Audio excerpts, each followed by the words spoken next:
You're watching Experience Comic Culture and Sales. Streaming live daily to Facebook, YouTube, Twitch, and Twitter. 2, 1. Hi, everybody, and welcome to the Experience. This is Talkin Shop, and I'm Miss Jen.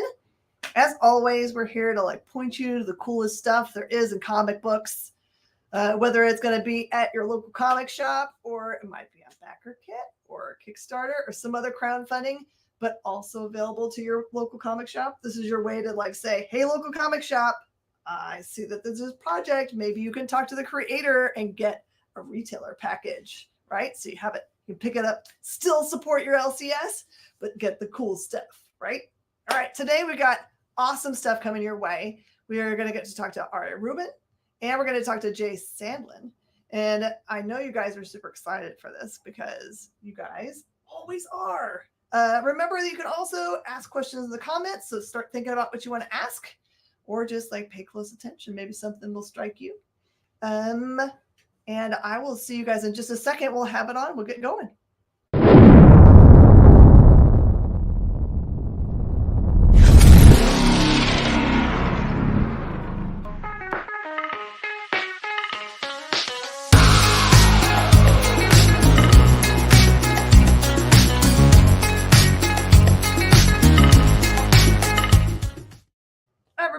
Sorry, I'm bebopping to our own music. That's pretty funny. All right. I just wanted to remind you guys, it is nice to have subscribers. I know that a lot of you guys watch from a bunch of different platforms, but if it's not too much trouble, if you could bebop to the awesome YouTube page and just subscribe and then share so your friends know where to come and see all this cool stuff so you guys can talk about it later. After you have it in your hands, you can be like, did you read that thing? Because that's what comic books are about, getting to chat about them. All right, speaking of chatting, let's start chatting. Let's talk to Ari Rubin. How are you? Thanks for having me. Good. Can you tell I had a whole bunch of coffee? Yeah, no, I'm a tea person myself, but, still caffeine. All right, what's your favorite kind of tea? What's your advice? All right, so it depends. I really like a good oolong tea. I've been drinking a Pouchong recently. So oolong, if you don't know, is halfway between green tea and a black tea. They oxidize the leaves, and they oxidize the leaves, but not as much as they would oxidize it to make it a black tea.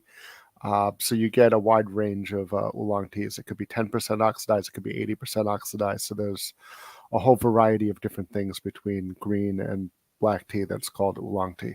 So it gives you less caffeine than a black tea then, but it still gives you the antioxidants? Yeah, it still gives you some of the antioxidants of green tea, more so than the black tea. It also gives you a wider range of flavor profiles depending on how much oxidation you get. I always wondered. So I went to what they call coffee college because when my husband was in graduate school, I ran a coffee shop. And they taught you about, where coffee hits your tongue, where it gives you the different flavor, platforms and stuff. Does the same thing happen for tea? Do they tea is very complicated. The whole, if you really get into tea and you get into the loose leaf tea, it's almost like wine where it depends on where it's grown and what elevation and what side of the hill and how old the different tea bushes or trees are, what they do with the leaves, how they process them. It's really a whole thing. I know for wines they have people that are experts. I forget sommeliers. Yes, sommeliers. I wonder if they have those for tea folk. They could be like, do. Taste this tea. Yeah. Tell me what plant. Oh no, they have. Where it came from. Yeah. No, they have competitions. They have there's all these processes. It's really, there's a whole and a variety of different cultures based around it, depending on where the tea originates from. And there's a whole bunch of different tea cultures out there. Oh yeah, so that's awesome. Yes, looks like we have fans also of the tea on. What's y'all's favorite tea? I'm a green tea girl because I can drink a whole bunch and not worry about getting the jitters. Well, it depends. When I have my matcha in the morning, you can't have too much of that. Okay, so maybe you can tell me this. I know what matcha is when they talk about ice cream, but what is matcha when it comes to tea? What is that? The matcha ice cream would be flavored with matcha tea. Mm-hmm. They're basically it's the green tea leaves ground into a powder. Oh, And traditionally in Japan, they use the highest quality of tea leaves to make the matcha tea that you would drink in the tea ceremony. It's ceremonial grade matcha. Probably what you're getting in an ice cream or a latte is significantly lower quality than that. But instead of infusing it, right, you're actually you're mixing the powder in with the water, so you're getting it's actually a more powerful tea.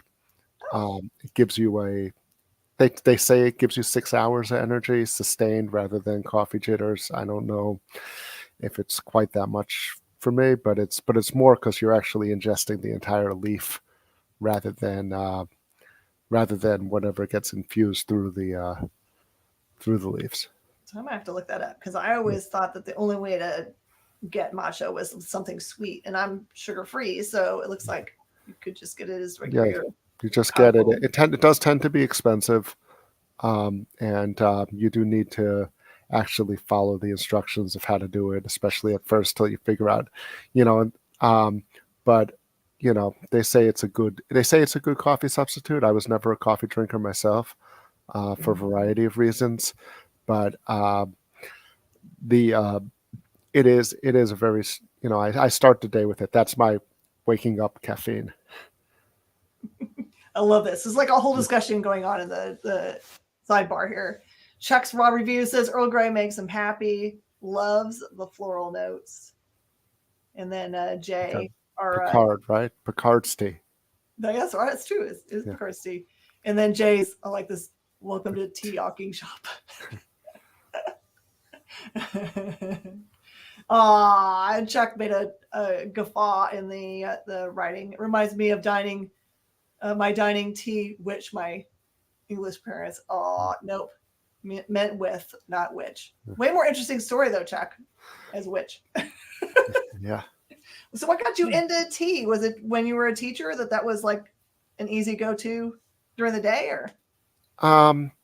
Well, I mean, I always kind of liked it, like when we had the tea, but the tea that we get in tea bags is generally low quality tea. I had some on a trip to San Francisco in a Chinese tea garden somewhere, and I was like, hey, this stuff is much better.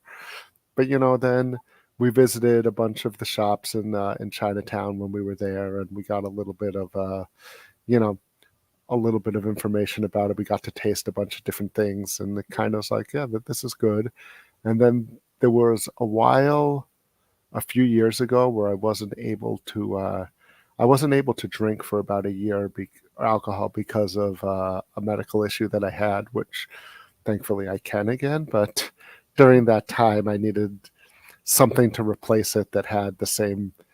Is it not going to give you the same type of thing as actually beneficial to you health-wise, but that had like I could get into as a beverage and learn about all of the different things, how it worked and everything.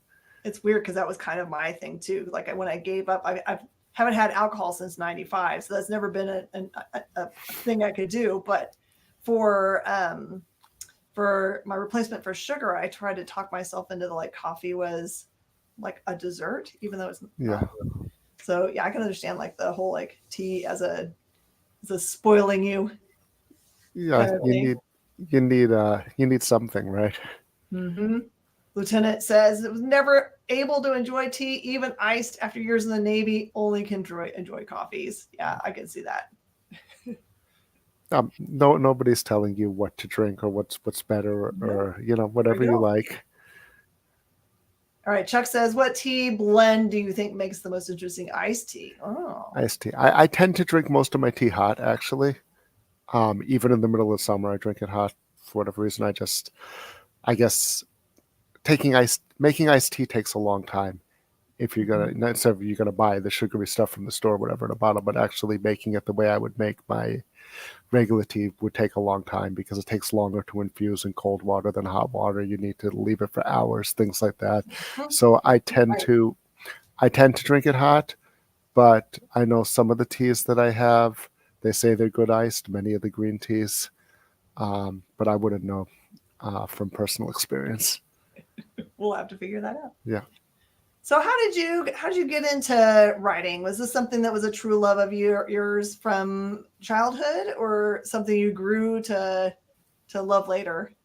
Well, I did become interested around sixth grade. So I ordered The Hobbit from the Scholastic Book Flyer, and I I read remember it. those. And you remember the Scholastic Book Flyer? Yeah, my kids get them now, right? They still do. Circle, So yeah. circle. So all the things, right? We have to order it on the computer though. We don't like rip off the thing and send it in with the check and everything. Mhm. But it still takes 2 months for the books to come.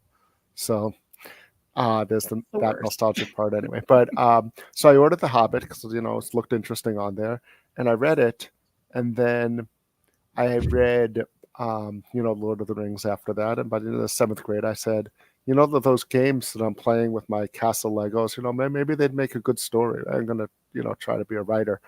And I never really did anything serious with it. I wasn't like one of those kids who was writing. I thought I wanted to go more into journalism, into sports journalism, type of thing. So writing, but not like fiction writing. But I always, kind of did it. I'd get bored because I was a good writer, and they give us these inane assignments in high school where you had to write these things, and it was like, you know, do you remember the old? I'm dating myself here, but they had something called the writing achievement, which later became part of the SAT and everything. And they would used to give us these prompts for these 20-minute writings.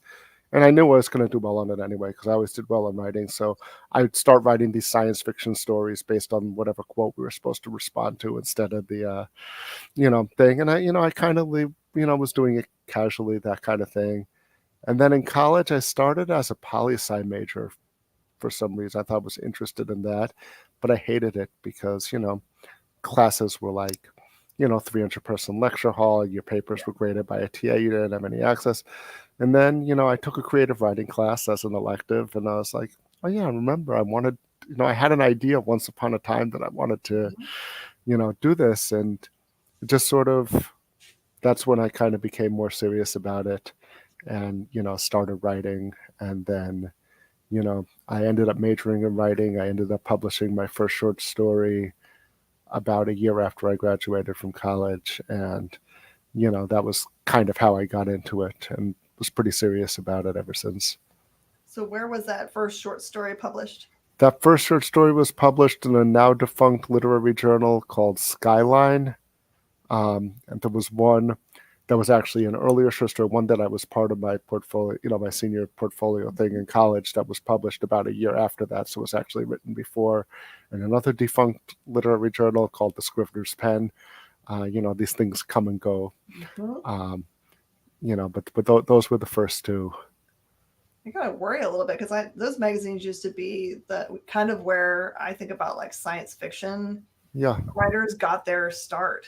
Like Yeah, no, they still have them, and there's actually more of them now because of because of the internet, and mm-hmm. people are anybody can make one if they want to, so that there's more of them.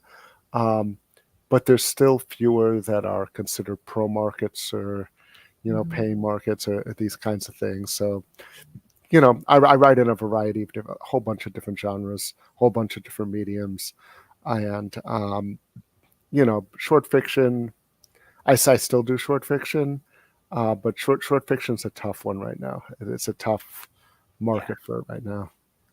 There's so much out there to kind of like have yours stand out from the crowd, no matter how good it is, has got to be tough.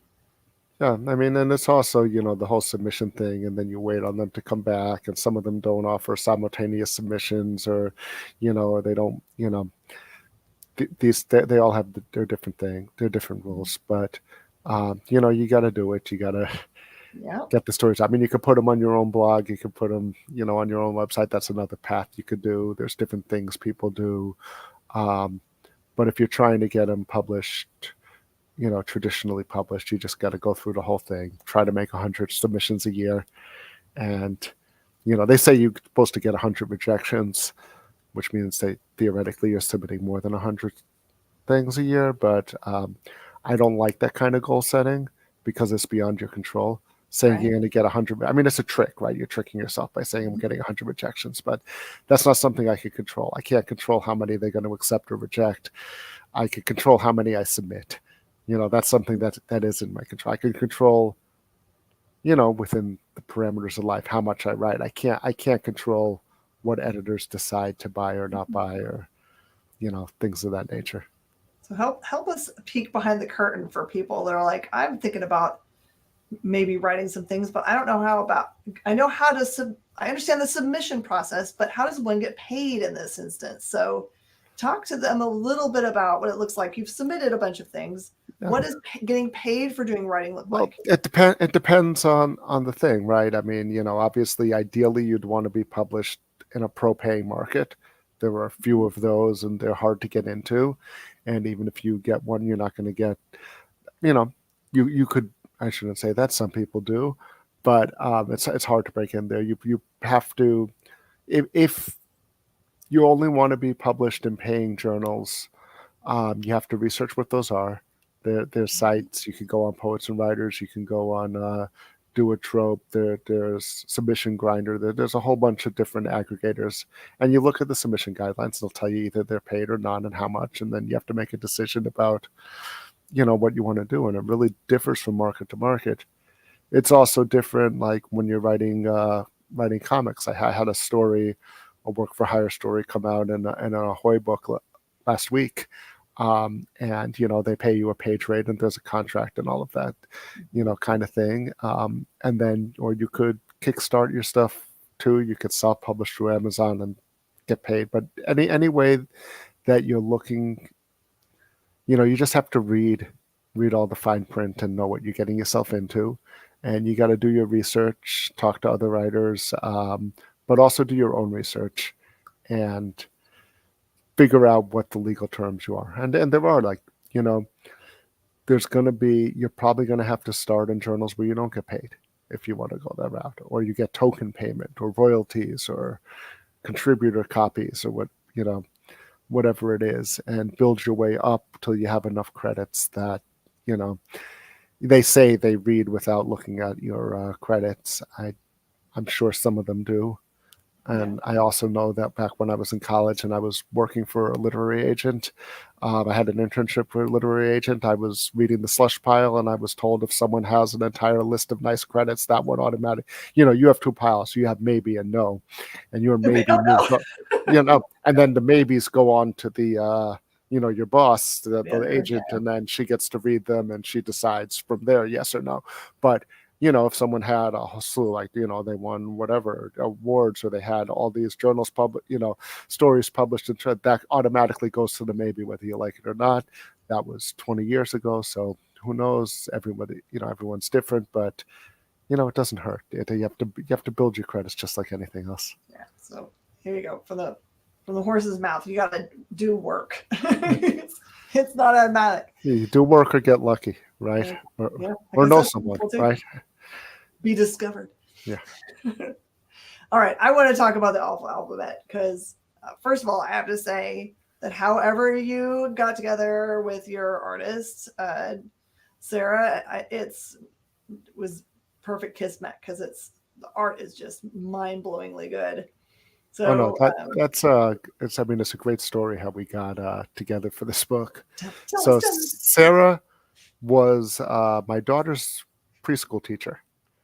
And no, this is true. She was my daughter's preschool teacher. She was, my daughter she's actually a very good artist herself. I'm training her so that I never have to pay an artist again. Eventually, she's going to do all my art. But and she's on her way. And a number of her teachers in preschool, in that particular preschool when we still lived in the city, were artists, and they all identified her as an artist. And they actually kept in touch with us about her and everything. So a few years ago, when everyone was home during COVID, I was taking care of my son. And I mentioned my daughter's preschool teacher because she was in school. My daughter was in school from when she was 9 months old.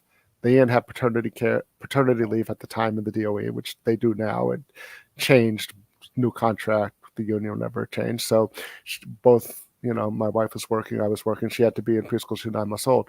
Between the fact that I did have paternity leave and that it was COVID and we didn't want to send him back until, we had to, because young kids are, despite however many precautions they're going to take, young kids are disgusting and all over each other and are going to get sick. They get sick when it's not a pandemic.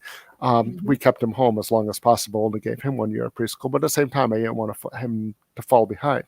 So I used to do these construction paper projects with him, like, like A is for apple, B is for butterfly, that kind of thing, Oh, you know, fun. and we used to cut them out. And starts out, when he was little, I used to cut them and he had to, glue them down with a glue stick. And, within my rudimentary art skills, it was enough to recognize that it was, an apple or whatever, and, it was great. And there's some people who call me the baby whisperer. I love little kids. I love working with little kids. It's one of my favorite things. I love being a father, all that stuff. But everyone has a bad day, right? No matter what everyone has a bad day. So one day I posted like online, like I do these construction paper projects and I want to do something like E is for entropy, just like that was my post that day. And Sarah happened to see it and she knew that I'm a writer and everything. She's like, oh, you should write that book. Like, like an Edward Gorey style thing. Like you should do it. Yeah. And I was like, I had no intention of doing it at the time. I didn't have the idea. So, I thought about it and I said, you know what? I am going to do it as long as you illustrate it. Because I knew her work and I knew she was an illustrator. And, 2 years later, we have the book, or we will have the book. That's amazing. Yeah. I love it. Okay, so how did you guys choose backer kit? Because I've seen that people are using that a lot more now than I've seen before. It was all Kickstarter, right? There was nothing else. But that's the thing is like I had seen a number of people use backer kit for fulfillment, and everybody was using it for fulfillment. And I was, this was my first crowdfunding project. I decided, I was leery of it. I wasn't sure. I liked the model, all that kind of thing. So but I said something I should do, right? And I figured it would work for this book because, it's a fun book, but it's also a niche book. So it would be something that would work better as a crowdfunding project, I think, than to try to pitch somewhere. And I was researching and I noticed an anthology and a Edgar Allan Poe anthology that I was in was using backer kit for fulfillment. And the editor loved it. And I wrote to her, I was like, do you think it's worth it to do the backer kit add-on, right? So when I'm building everything, I go in there and I noticed they had their own builder, right? They had their own builder. It's similar to Kickstarter, but it's different. And I found the interface much more user-friendly. It reminded me more of my own website, which is a WordPress website. And whereas Kickstarter, you have to build the whole story in the same block. In backer kit, you could build each section separately. It was just easier for a non-techie person to use. And then this was the really important part, especially as a first-time crowdfunder. Their customer service is amazing. I wrote to the general customer service line, hey, I'm trying to do this. I don't understand this, or, the other thing. And I'd get an email back, not only from a real person, but from the same real person every single time. So she was like, she would write me back and it was the same person. Even one day she was out of the office and they're like, Tatsel's out of the office. Maybe I could help you with this. And then it went back to being her when she was back. And she ended up being one of our early backers too. And that was, look, if you've been doing it a long time, if you have a following on Kickstarter, great, but if you're doing it for the first time and you don't know what you're doing, or you're figuring it out, it's really helpful to have that person from the company who's helping you, who will get back to you, who will answer your questions in a timely fashion, and who wants to see your campaign succeed, which is something that I understand Kickstarter used to be like that, but it's gotten too big for that. And from what I've heard recently, you don't get that kind of support anymore when you go to a bigger platform, whereas on the smaller one, it's great just to have, I'm about to email her again about the getting towards the end of the campaign, about setting up fulfillment and what dates and that kind of thing. The other advantage for everybody is that you don't have to pay extra for the backer kit fulfillment. It's already included in the package because it's their product and that's their, that's what they're known for. So if you crowdfund on backer kit, you get backer kit fulfillment automatically. which is another big advantage. You can import your audiences, like you can import your audiences from Kickstarter or your newsletter or wherever else you have audiences. You just have to put in some sort of disclaimer like, you gave me permission to email you when you signed up for my newsletter, or you supported me on Kickstarter, whatever. So You'll be mad at me. Yeah. So, that kind of thing. When is this awesome book finalized? How long do we have got to get over there? The backer campaign's going until April 10th. Okay. So we got just about 2 weeks to go. The art is done. The art is done. You can see samples on the campaign page. It's already lettered. Amazing job, because Sarah's art is all it's done old school. It's all watercolor and ink on paper. Like, there's no digital. You don't have to worry about any AI, anything like that. It's all scanned, like real paint and ink on paper. And because of that, I wanted hand lettering, which is also rare these days. So I got an amazing letterer, Mike Ponce, who did all the lettering by hand. And he's also going to be putting together the book. So we have to, basically, the art is done as paid for. We have to produce it. We have to, finish formatting the book and then uploading it to the printing websites and that kind of thing, and then produce it. So it shouldn't be more than a few months after the campaign before it gets fulfilled. Perfect. All right, we're the last no minutes left, but I do want to give you an opportunity to talk about if you have any other projects that you have in the future that you were allowed to talk about. You want to pitch? Okay. Well, I had a book come out in comic stores last week, Ahoy Comics Project Cryptid #7. If you can still, find it, I think they should still be able to order it for you.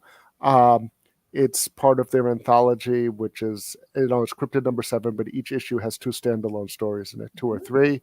And it's a story that could only be told as a comic, which is why I really liked it as a comic story. It's a Bigfoot story, and it'll explain why Bigfoot is always blurry in the pictures and videos, but it also has a message about, what it means to be, big H human, not like species like thing. So that's still around. That came out last week, March 20th. Ahoy Comics Project Cryptid #7, which your local comic shop, you should be able to get it through your local comic shop. I think so. Well, that's awesome. Thank you so much. It's been wonderful talking to you. Thank you, Jen. Thank you for having me on. I think I'm going to have to definitely get one of these books because, I like books that look like they're meant for kids, but they're not. Yes, this is a picture book for adult.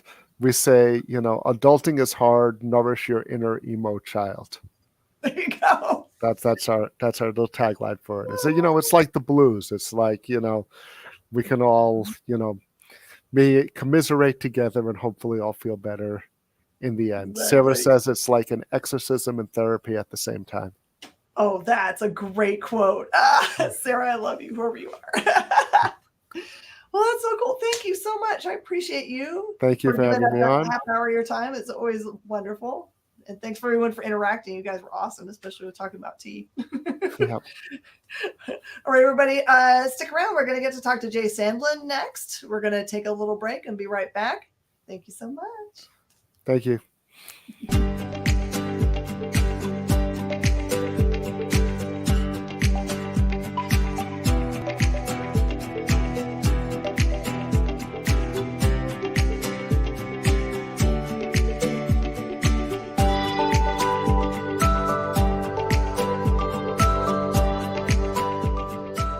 There's something for every imagination at your local comic shop. Visit comicshoplocator.com to find a store near you.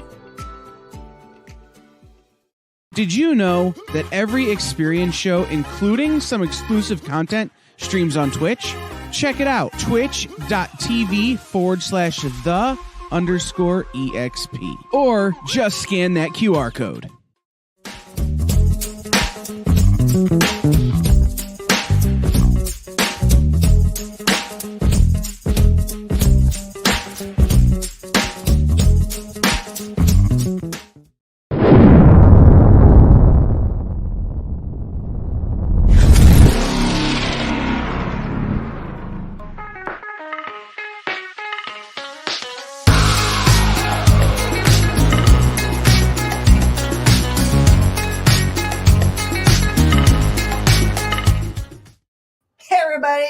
welcome back.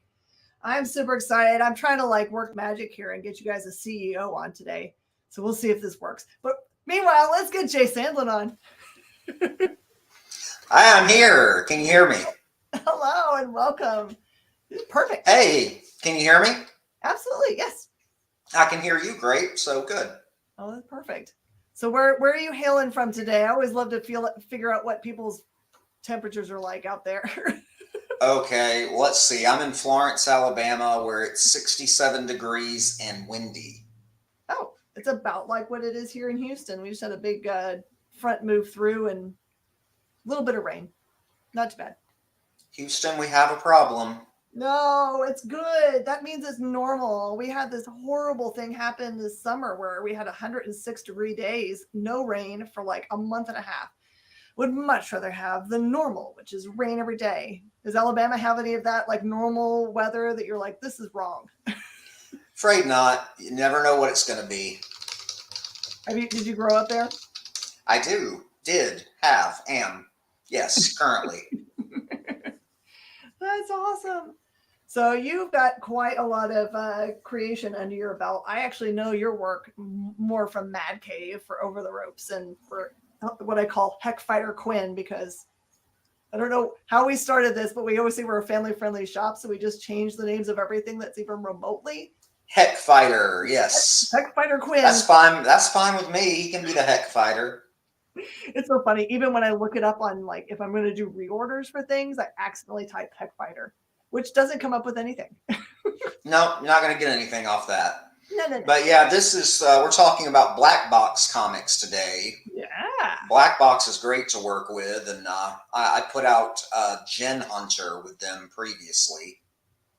Oh, absolutely. I think I discovered Black Box somewhere near COVID time when we got an awesome opportunity to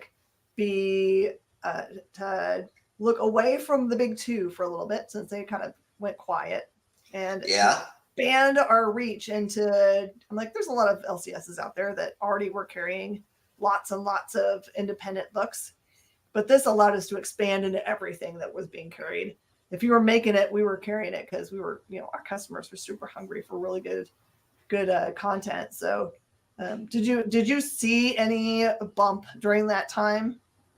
Yeah, I don't really know about these things. Like they say, I just write here. You just write here. So what got you started in writing? Yeah, I guess just the desire to tell stories, ideas in my head, and putting them there in the Word document. So is writing your first career, or do you also have some other crazy career like astronaut? No, I have a secret identity, and I'm not going to talk about it. People can Google me if they want to figure it out. What is your favorite kind of writing? What do you like? Sci-fi the most? Do you have any kind of bent toward what you like to write? Yeah, probably the sci-fi and the fantasy, which is what this latest project Biomex is all about in the sci-fi range of things. Absolutely. I do want to talk about it, but right now I want to talk about wrestling. Oh boy, I'm not that. Okay, what about wrestling? I don't know. I don't know anything about wrestling. I wondered if you knew something about wrestling before you started writing about wrestling. Yeah, everything about it. Do you think Cody Rhodes is going to finish the story and defeat Roman Reigns at WrestleMania?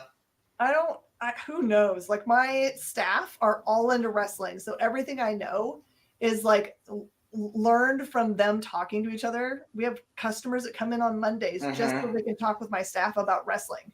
So I'm rooting for Cody Rhodes at WrestleMania, if that helps. Awesome. Yeah, my last watching of it in a serious way was probably 1988. Okay, so that's kind of getting into the end of the territory era with the cable TV pretty strong, and the WWF at the time had pretty well consolidated all the stars, and I guess you could say Hulkamania was running wild, or maybe not as strong as it was 4 years before that, but still pretty steady. Randy Savage was doing good things, and I'm not sure about what the exact year was, but I know the NWA and Crockett sold out to Ted Turner and became WCW on the Turner Network, which is where I really got into wrestling with, living in the South, and TBS and TNT and the Superstation were really big. So I was always a big WCW kind of guy. I can still remember when all of a sudden overnight they were like, you can't call it the WWF anymore. Sorry, because that's set aside for the animals. Yeah, the pandas beat them in court somehow. I don't know how they outlawed them for that. I really don't. There must be real big animal money. Vince McMahon, he beat the U.S. government in court, and he couldn't beat some pandas for some reason. They're just so cute. What are you going to do? Maybe they said please. They're deceptively cute, yes. Okay, so let's talk about your mechs book, because I am a sucker for mechs, second only to kaiju. So okay, but I well, hey, we've got some of that too. Oh, you got kaiju? Okay, well, I'm in. There are kaiju, yes. So okay, so what inspired you for this? As I understand it is made for like an all ages audience, which makes me very excited. Yeah, I wanted everybody to enjoy it, just like we all enjoy the nostalgia of 80s Transformers cartoons and Masters of the Universe. I don't know if you watched the Masters of the Universe revival they've got going on Netflix right now. I heard good things, but I have not gotten a chance to watch it. Well, you should. I think it's been very entertaining. I did like the first season more than the second, but people who are watching that are really the audience for biomechs, because there's the nostalgia feel of it that older fans and readers would enjoy. Mm-hmm. And then there's the all ages nature of it that the younger readers would enjoy. So is it that the thing I remember about cartoons when I was growing up, now watching them as an adult, is that there was a lot of stuff that was in those cartoons that were written only for adults, but as kids we didn't get the joke. Sure. Do you get to do over that their head kind of stuff? Yeah.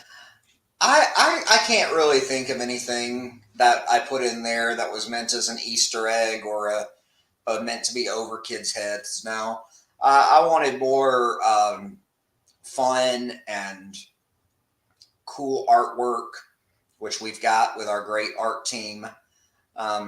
These mechs are transforming from the planet Mechus, and they're taking on a hive mind of insectoid aliens who have invaded, and they essentially won the war. So the biomechs are on the run when we join them and resorting to some desperate tactics to try to take their planet back. All right. So I'm guessing that the insectoids are not the good guys in this case. Well, you never know who the good guys or bad guys are. That can change because times change. It's a time travel story. There's time travel plays the biggest role. They have to, if they've already lost the war, the idea is they have to go back to different points in the battles and try to change the outcome of those battles. Oh, I love it. So now it has all my favorite stuff in there: time travel, mechs, kaiju, insectoids, which is fun. I watch way too much Ancient Aliens. Yeah, it's Transformers meets Back to the Future is what I've been describing it as. Ooh, I like that. How did you find your creative team? That you'd have to ask Demetrios, the CEO. He put the team together. So he's on watching his Black Box Comics. If anyone else is watching from the YouTube segment, you can actually see Black Box commenting on there. I wanted to say hi to Lorena, who has talked a little bit about wrestling here. I hope they let Cody Rhodes compete and win. They deserves. Let's do it, Lorena. I hope that as well. I think it's going to be interesting on night one to see how the tag team match goes with Cody and Seth and Rock and Roman. I kind of feel like Cody and Seth are going to lose that one, and that's going to make the main event of night 2 fall under bloodline rules, which means anything goes. But anything goes, it might work against Roman Reigns because Cody does have friends too, and I'm kind of hoping that AEW might give Dustin Rhodes a one-night pass and let him show up at Mania and make a surprise appearance as Goldust to help his brother out. How cool would that be? Man. Yeah, I think it'd be pretty cool. Maybe you should write for wrestling too. I don't know that I've heard that's kind of a thankless job.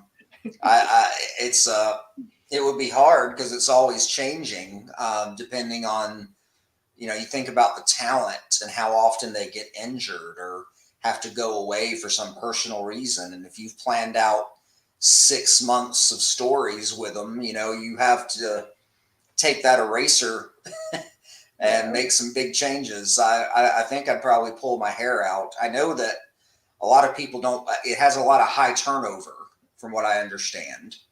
Do you ever get any kind of do they get acknowledged for what they do? No. I think so. You can be like, this episode has been brought to you by. Yeah, there's no end credits for wrestling that we see. The only wrestling writer I could even think to name is Vince Russo, and he's famous for all the wrong reasons. So, I guess you could say infamous with Russo. Infamous.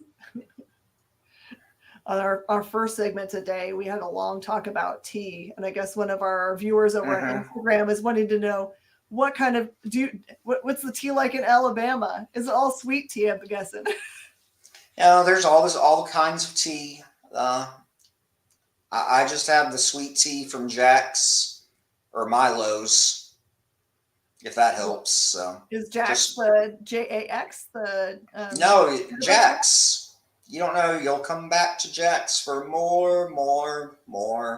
I don't know that one. You don't know that one? Well, no. I guess they're not, it's a southern chain, but I guess they're not around in Houston then. We used to joke around that, in Houston, if you say you want a tea, then you're going to get unsweet tea usually. But you end up in Alabama, Georgia, the Carolinas, then tea is assumed sweet, right? I always specify because I have said tea before and received unsweet, but usually it's assumed. But I always make sure to specify because you never know. That's right. It's so funny how, just within America, how different things are. It's the pop versus soda versus Coke discussion, right? Depends upon what state you're in. I'm in the one that says Coke, Mm-hmm. I tried to explain this to someone the other day, and they were like, that can't be right. I'm like, yes. Doesn't make sense, right? If you go to a restaurant, they ask you, what kind of Coke do you want? And you'll say, what do you have? And they're like, we have Pepsi and Pepsi Zero. And that's not a Coke product, but we still say, oh, what kind of Coke do you want? Exactly. What kind of Coke do you want? Well, there's a lot. I like vanilla Coke. Yeah. I like to get vanilla Coke at the movies. I'm going to go see Godzilla Kong this weekend, I hope. How about, are you going to go see the new Ghostbusters? No, probably not in theaters. If it's streaming, I'll pick it up. Yeah, I'm more excited about my kaiju friends and Godzilla Kong. I'm still trying to figure out the whole giving Kong a mechanical hand thing. Still figuring. Well, it's toy sales, I mean, he looks the same in every movie, so they got to change it up a bit. That's probably why Godzilla's pink in this one, or has the pink glow. Oh yeah, instead of the blue. I think that's happened before in either the old movies or in the toys or something. Hey, Kenneth, welcome in. All right, so for your mechs. Biomechs, yes. We're gonna cast your biomech since we're talking about movies. Do you have any wish list for if it got made into something? That's difficult. I mean, if it got made, it would. I really want it to be an animated feature. But the The two main characters are Flashback and Drifter, and they're twins. One male and one female, as much as the biomechs have genders, I suppose you'd say. I'd probably cast Anna Taylor-Joy as the female, and what's his name? He was Quicksilver, and he's playing Kraven the Hunter now, and he might be Bond. Oh, Aaron. 3 words. Every single time someone asks me this, I'm like, it's 3 words strung together. Aaron Taylor Johnson. Yay! Aaron Taylor Johnson might be a little too old, because I kind of picture them as older. Actually, I don't really know how aging works for the biomechs, but they'd probably be anywhere from 18 to 21. So maybe some new younger ones. My favorite character is a grizzled veteran biomech by the name of Tortonis, and he is turtle inspired because I really like turtles, and one of my favorite kaiju is Gamera. Oh, perfect. So I kind of took Gamera and a picture of a dino turtle, as they're called sometimes, and came up with the art for Tortonis. And we would need somebody like Michael Ironside to voice him. He's one of my favorite voice actors. I know he's almost 75 years old now, but he's still kicking it. Or maybe Clancy Brown. Clancy does a good job. Okay, so the biomechs, are they like, always when people talk about mechs, I think of like there being a person and a mech. Is this one thing? You could say they're one thing. They're one entity. They have a humanoid form and a transformed state. Flashback and Drifter turn into motorcycles. Tortonis turns into a tank. Others turn into planes, jets, and so on and so forth. Oh, that's awesome. Like, I don't know if I've ever seen when like they really are things that are the same. Like they're not just mechanical, because the Transformers would be all like, I know they're alive, but right. Like as what we would consider a biological entity, they're more mechanical. I like this idea. So do you have any young ones in your life where you're like, when I'm making this for them? Yeah, I think, I have a 10-year-old, and I think, 10-year-olds who are reading graphic novels right now, like my son, who are into Captain Underpants and Dogman. It's a little harder sci-fi than that. But I think, and the artwork is definitely more, you could say the artwork is definitely more mature, even if the content is not, but I don't think it would be above their heads. I think the artwork will give them a great Saturday morning cartoon feel. Mm-hmm. And I definitely look forward to sharing it with younglings and getting reactions from, people of all ages, really. Are you traveling at all this year? Going to any conventions where people might be able to see you in person? No, I'm kind of a hermit. You'll find me out in the woods somewhere. I got you on my, I'm still using like a modem dial-up internet out here in Alabama, in the middle of nowhere to communicate with you today. Well, I mean, it probably means you don't have a lot of distractions, which is good. I can send you a carrier pigeon with comps, though. Oh my goodness.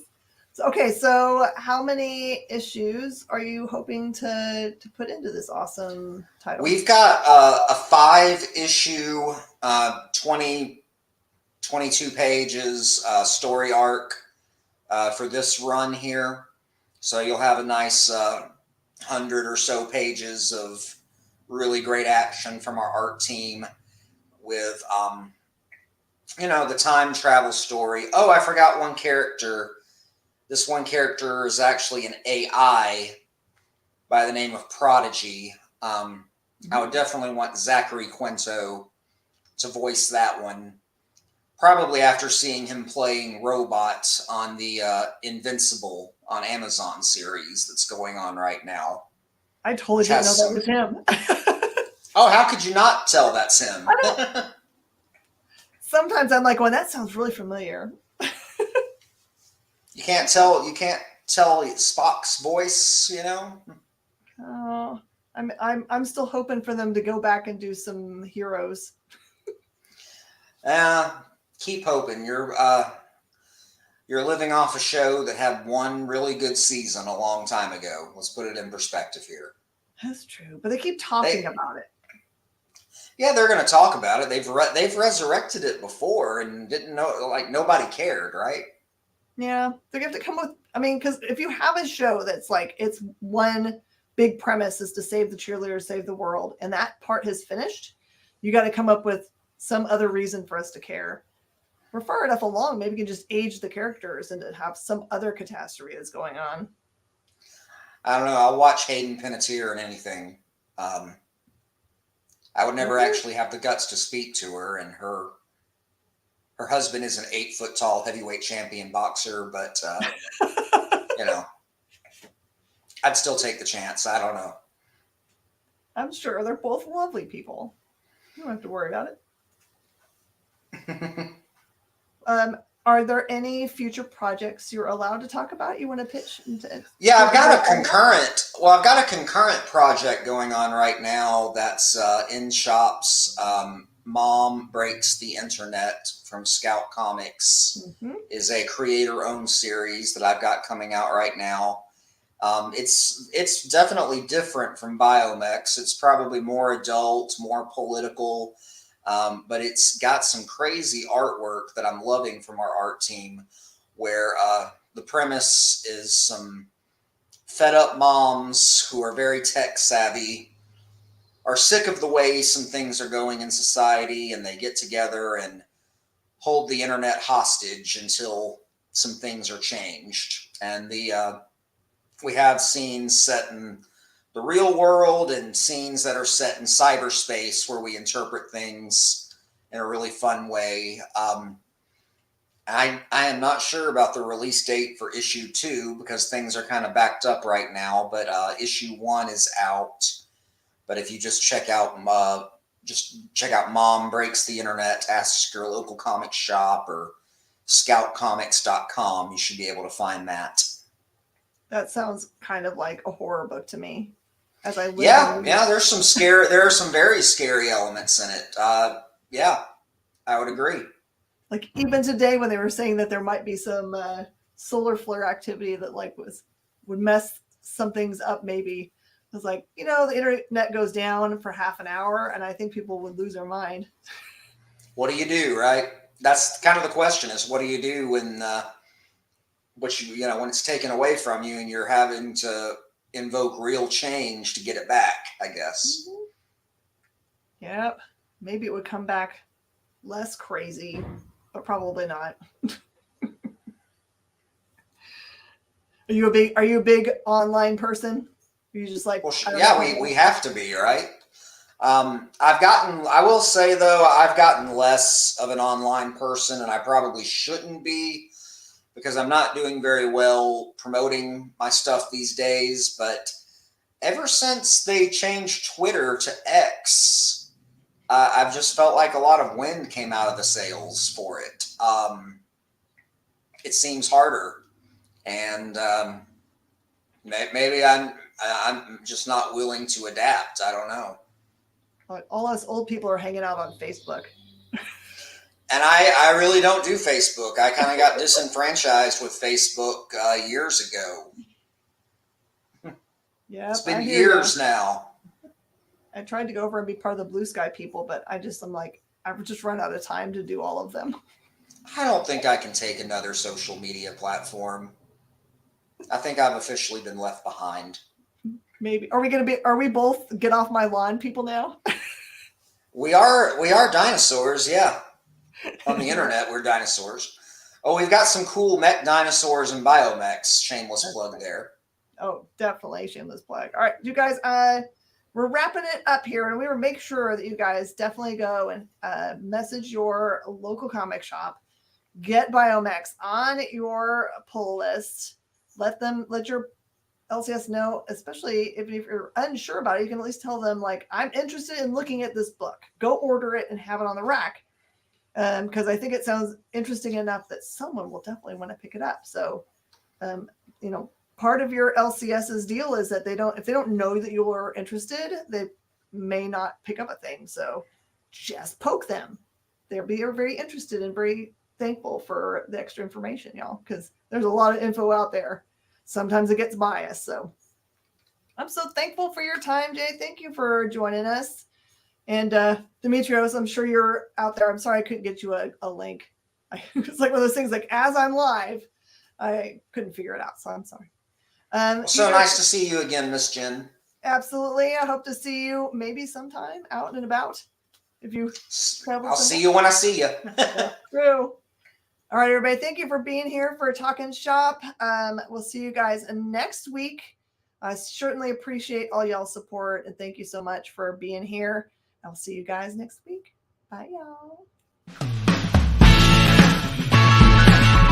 Join the party. Head over to our link tree to find all the links for everywhere the experience is all the time.